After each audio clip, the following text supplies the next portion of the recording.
ఈ కృపతో సంబంధం కలిగి ఉన్నదా? యూదా మర్చిపోయాడు. యాకోబు యొక్క మాటలు యూదా మర్చిపోయాడు. యాకోబు కుమారులందరూ దీవిస్తాను రండి అని 49వ ఆదికాండంలో చూస్తే 8, 7, 8 వచనాల్లో చూస్తే యూదా దగ్గరకు వచ్చినప్పటికీ పదాలు మారినా కూడా మర్చిపోయాడు. అలా మర్చిపోయిన యూదాకి ఒక కనానీయురాల్ని చేసేసుకున్నాడు. ఆ కనానీయురాల ద్వారా 3 కుమారులు పుడతారు. ఒకరు ఏరు, ఒకరు వనాను, ఒకరు శేల. ఈ ఏరుకి ఈయనకి తామారైన ఒక స్త్రీని కనానీయురాలను పెళ్లి చేస్తే ఆయన చనిపోతాడు. తర్వాత ఏరు కూడా చనిపోతాడు. తర్వాత శేల చిన్నవాడు కాబట్టి ఇవ్వట్లేదు మామయ్య.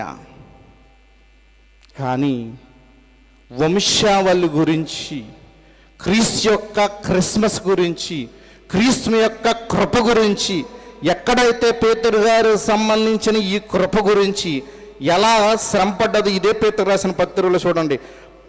ఆ కృప గురించి ప్రవచించిన ప్రవక్తలు ఈ రక్షణ గురించి పరిశీలించుచు తమయందున్న క్రీస్తు ఆత్మ, క్రీస్తు విషయమైన శ్రమల గురించి, వాటు తర్వాత కలగబోవు మహిమను గూర్చి ముందుగా సాక్ష్యం ఇచ్చినప్పుడు ఆ ఆత్మ ఏ కాలములో ఎట్టి కాలములో సూచించినో దానిని విచారించి పరిశోధించిరి. పరలోకము నుండి పంపబడిన పరిశుద్ధాత్మ వలన మీకు సువార్త ప్రకటించిన వారి ద్వారా మీకు ఇప్పుడు తెలపబడిన ఈ సంగతుల విషయమై తమ కొరకు కాదు కానీ మీ కొరకే తాము పరిచర్య చేసిందంట. Yin and yang, like day. తాము పరిచర్య చేసిందంట. అబ్బా, తామారు మీకోసం పరిచర్య చేసిందంట. తామారు మీకోసం శ్రమ పడ్డదంట. తామారు తన వైద్య వస్త్రములు వేసుకుని ముసుకి వేసుకుని తన మామ లాస్ట్ అతను కూడా ఇవ్వలేకపోతే తన మామ దగ్గర వేశ్యగా నుంచుందంట. తన జీవితాన్ని ఫలంగా పెట్టిందంట. రోమపత్రిక 12వ అధ్యాయంలో ఉంటుంది. ఏమిస్తున్నాం మనం దేవునికి? ఏమిస్తున్నాం మనం దేవునితో? ఎలా సంబంధం కలిగి ఉన్నాం? తన దేహాన్నే విడిచిపెట్టుకుంది తామారు. ఏంటి కొత్త నిబంధనలు ఆమె పేరు మెన్షన్ చేయబడ్డ కారణం ఏంటి? పరిశుద్ధాత్ముడు తామారు పేరు రాయటానికి ఏంటి కారణం అంటే, ఇదిగో ఆమె త్యాగం చేసింది. ఎవరి కోసం త్యాగం చేసింది ఆవిడ? ఈ కృప గురించి, ఈ రక్షణ గురించి. దావీదులో బెత్లెహేములో ఎఫ్రత, బెత్లెహేములో ఒక ఆయన నాలో నుంచి వచ్చును, ఇశ్రాయేలుని ఏలబోతున్నాడు నీలో నుంచి అంటే యూదులు రాజుగా పిలువబడినాడు. ఎక్కడా అని యూదా పదానికి సాతాను తీసివేయాలనుకుంటే కుక్కట్ల వేళ్ళతో దేవుడు తన్నలా మలుచుకుంటున్నాడు. యోబు గ్రంథం 9వ అధ్యాయం 4వ వచనంలో దేవుడంట మహావివేకంట. ఏంటంట? చదవండి. 4:9. ఆయన మహావివేకి, అధిక బల సంపూర్ణుడు. ఎవరండి ఆయనతో పోరాడేది? అలా మలుచుకుంటాడంతే. దేవుడు తనను అలా మలుచుకుంటాడంతే. గాడిద ద్వారా ఎవరికి మాట్లాడి పెట్టాడు? బిలాముతో మాట్లాడి పెట్టాడు. అలా మలుచుకుంటాడంటే దేవునికి సాధ్యం ఏది లేదండి. ఆయన రావాలంటే రావాల్సిందే. రామ్ అన్నాడు రూతుని, రా తామారు అన్నాడు, రా రహబాము అన్నాడు, రా బెత్షెబా అన్నాడు. ఎన్నుకుంటమే. కానీ తామారు నీతిమంతురాలు. ఎవరు? తామారు ఎవరు? నీతిమంతురాలు. ఎందుకు నీతిమంతురాలు అయింది? యోధా మర్చిపోయాడు, తామారు గుర్తుపెట్టుకుంది. యోధా ఆ లోకంలో నడుస్తున్నాడు, తామారు దేవుని యొక్క కృప కింద నడుస్తుంది. తామారు దేవుని యొక్క నీతి మార్గాన్ని నడుస్తుంది. యోధా తప్పిపోయాడు.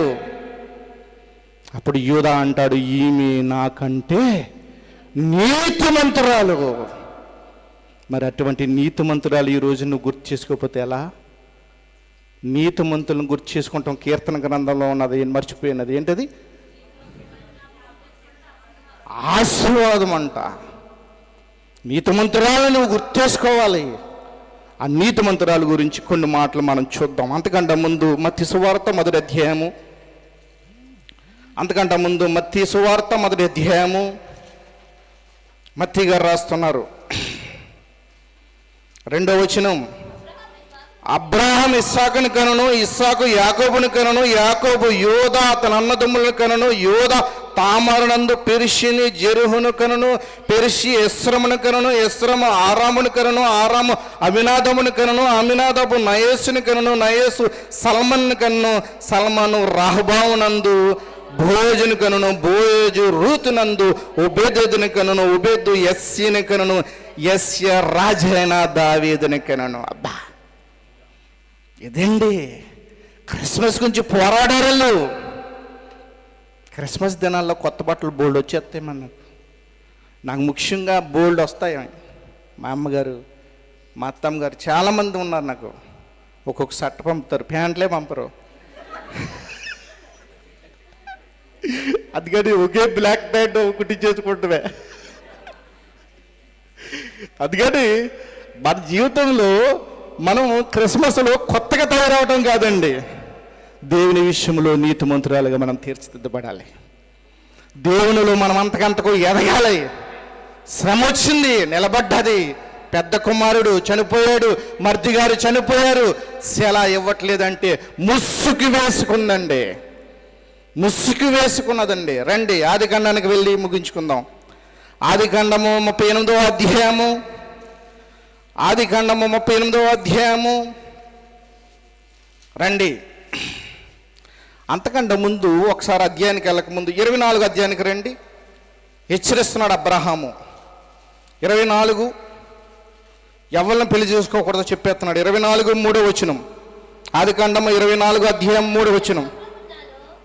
3వ వచనం. నేను ఎవరి మధ్య కాపురం ఉన్నానో ఆ కనానీయుల కుమార్తెలు ఒకదానిని నా కుమారునికి పెండ్లి చేయక నా స్వదేశముందున్న నా బంధువుల వద్దకు వెళ్ళి ఇస్సాకును నా కుమారునికి భార్య తెచ్చినట్లు ఆకాశం యొక్క దేవుడును భూమి యొక్క దేవుడని యెహోవా తోడని నీ చేత ప్రమాణము చేయించున్నాను. 29 28 6 28వ అధ్యాయము 6వ వచనం. ఇందులోనే ఆదికాండంలోనే. ఇస్సాకు యాకోబును దీవించి పద్నారాములను పెండ్లి చేసుకుని వచ్చుటకు అతన్ని అక్కడికి పంపవలను. అతన్ని దీవించినప్పుడు నీవు కనాను దేశపు కుమార్తెలో ఎవరిని పెండ్లి చేసుకునవద్దని అతనికి ఆజ్ఞాపించును. ఇక్కడ మాట చెప్పనా? యాకోబును ప్రేమించి తిని ఏసావును ద్వేషించిన. ఏసావు ఏం చేశాడు చెప్పనా? కనాని కుమార్తెని, ఇస్మాయేలు కుమార్తెని వివాహం చేసుకుంటే అన్ని వ్యతిరేకమే. తండ్రికి మాట వినలేదు, తల్లి మాట వినలేదు, అన్నదమ్ముల మాట వినలేదు ఏసావు. ఆ కింద వచ్చిన తర్వాత మీరు తర్వాత చదువుకోండి. ఇప్పుడు రండి 38వ అధ్యాయానికి రండి, తర్వాత చదువుకోండి. 38వ అధ్యాయము. తామారు మనకు చెప్తున్న నీతి మార్గం మనం చూద్దాం. 6వ వచనం.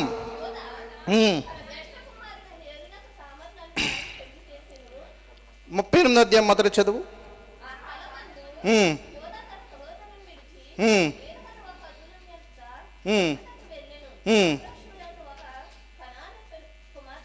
కనానీ కుమార్తెని యోధా చూచి ఆమెను తీసుకుని ఆమెతో పోయేను అని చదివి అలాన్ని రాసుకోండి మీరు. 6వ వచనం.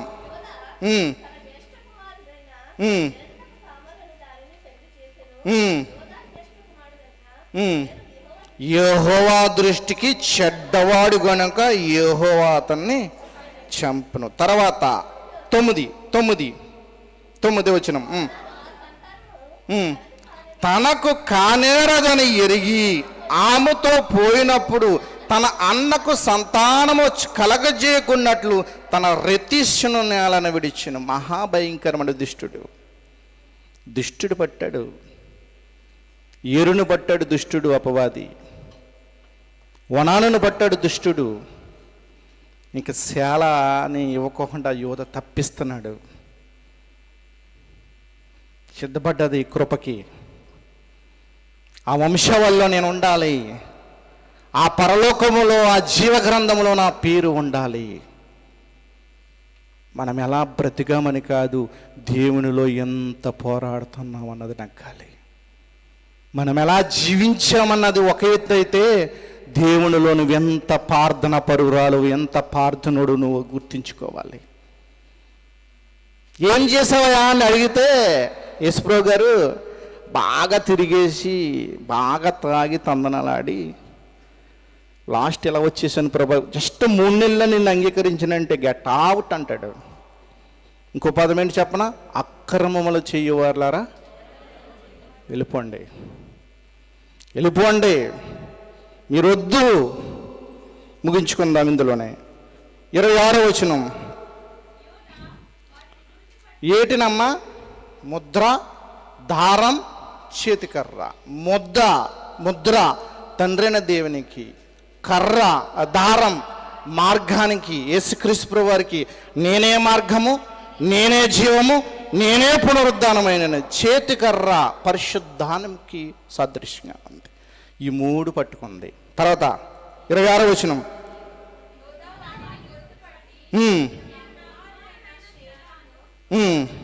నేనే చదివేస్తాను. అయ్యి బాబోయ్, ఊపికి లేకుండా ఏంటది? 26.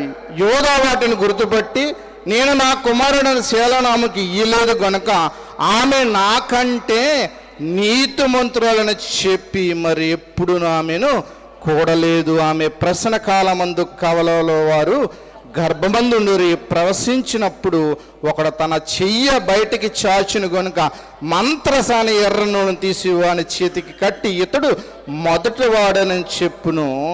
అతడు తన చెయ్యి వెనక్కి తీసినప్పుడు అతని సహోదరుడు బయటికి వచ్చును. అప్పుడు నీవెలా భేదించికి నీ వచ్చితున్న ఎవరు పెరిసి ఎవరు? ఇందులో యేసుక్రీస్తు ప్రభువారికి సాదృశ్యం ఉన్న నజరేయుడగు యేసుక్రీస్తు ప్రభువారు. లోకసువార్త 12వ అధ్యాయంలో ఉంటుంది, నేను లోకమునకు అగ్ని వెయ్యి వచ్చి తిని అది మనుషుల్లో రగలాలి. పరిశుద్ధాత్ముడు నీలో రగలాలి. నువ్వు నీతిమంతురాలుగా వెంటాడాలంటే తామారిని ఆమె వెళ్ళిన మార్గంలో నువ్వు కూడా వెళ్ళాలి. రాహాబు క్రియల విషయంలో ఉత్తమరాలు. రూతు నీ దేవుడే నా దేవుడు, నీ జనమే నా జనము, చావు తప్ప ఇంకెవరో కూడా మనల్ని ఎడబడని దేవుని యందు మంచి స్టాండర్డ్ ఉండాలి నీకు. బెత్షెబా ఈ కుమారుణ్ణి మహారాజుగా తీసుకొని అంగీకరింపబడిన ప్రమాణ కుమార్తెగా మనకి బెత్షెబా ఇక్కడ కనబడుతుంది. అలా మనం ఈ రోజుని ఈ నలుగురు గురించి తెలుసుకున్న దాంట్లో తామారు గురించి ఎక్కువ తెలుసుకున్నాం. ఆమె నీతిమంతురాలు. నువ్వు ఆ నీతిమంతుడైన ప్రభుని వెంటాడితే మనమందరం కూడా నీతిమంతులుగా ఎత్తబడతాం. అట్టి కృప దేవుడు మీకు మనందరికీ ఇచ్చునుగాక. తలలో వంచండి, ప్రార్థన చేసుకుందాం. మమ్మల్ని మిక్కిలిగా ప్రేమించిన మా పరలోక తండ్రి, నీ ఘనమైన శ్రేష్టమైన నామను బట్టి ప్రభు ఇంతవరకు తామారు గురించి విన్నాయన్నారు తండ్రి. అలాగా నీతిమంతురాలుగా మేము ఎత్తబడి గుంపులు ఉండేలాగా సహాయం చేసి నడిపిస్తావని, కొనసాగిస్తావని, కృప చూపుతావని యేసు పరిశుద్ధమైన నామను బట్టి అడుగుచున్నాను నా పరమ తండ్రి, ఆమేన్. దేవునికి స్తోత్రం. హల్లెలూయా, హల్లెలూయా. ఇంతవరకు కూడా వాక్య పరిచర్య చేసినటువంటి రేలు మధుబాబు గారికి మనందరి తరపున కూడా ప్రత్యేక వందనాలు తెలియజేస్తున్నాం. అందరూ కూడా లేచినట్లయితే కానుకలు పట్టుపాడుతూ కానుకలు సమర్పించుకుందామండి.